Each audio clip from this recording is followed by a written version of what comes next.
ಸ್ಥಳೀಯ ಸಂಸ್ಥೆ ಚುನಾವಣೆಗೂ ಮುನ್ನ ಸಾಂಗ್ಲಿ ಪೊಲೀಸರು 1 ಕೋಟಿ ರೂಪಾಯಿಗೂ ಹೆಚ್ಚು ಮೌಲ್ಯದ ನಕಲಿ ಭಾರತೀಯ ಕರೆನ್ಸಿಯನ್ನು ವಶಪಡಿಸಿಕೊಂಡಿದ್ದಾರೆ ಮತ್ತು ಪ್ರಕರಣಕ್ಕೆ ಸಂಬಂಧಿಸಿದಂತೆ 5 ಜನರನ್ನು ಬಂಧಿಸಿದ್ದಾರೆ.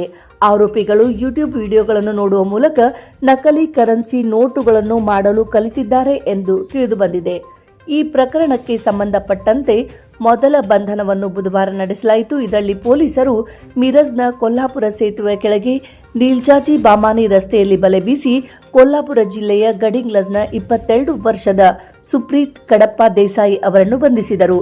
ಪೊಲೀಸರು ತಲಾ 500 ರೂಪಾಯಿಗಳ 84 ನಕಲಿ ಕರೆನ್ಸಿ ನೋಟ್ಗಳನ್ನು ವಶಪಡಿಸಿಕೊಂಡಿದ್ದಾರೆ. ಒಟ್ಟು 47,000 ರೂಪಾಯಿಗಳನ್ನು ವಶಪಡಿಸಿಕೊಳ್ಳಲಾಯಿತು.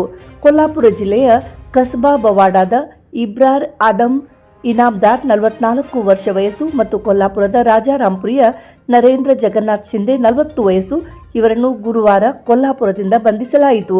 ಪೊಲೀಸರು ತಲಾ 500 ರೂಪಾಯಿ ಮೌಲ್ಯದ 68 ನಕಲಿ ನೋಟುಗಳು, ಒಟ್ಟು 64,000 ಮೌಲ್ಯದ 68 ನೋಟುಗಳು, ನಕಲಿ ನೋಟುಗಳನ್ನು ವಿನ್ಯಾಸಗೊಳಿಸಲು ಬಳಸುವಂತ ಲ್ಯಾಪ್ಟಾಪ್, ಪ್ರಿಂಟರ್ ಮತ್ತು ನಕಲಿ ಕರೆನ್ಸಿ ಮುದ್ರಣಕ್ಕೆ ಬಳಸುವಂತ ಇತರ ವಸ್ತುಗಳನ್ನು ವಶಪಡಿಸಿಕೊಂಡಿದ್ದಾರೆ.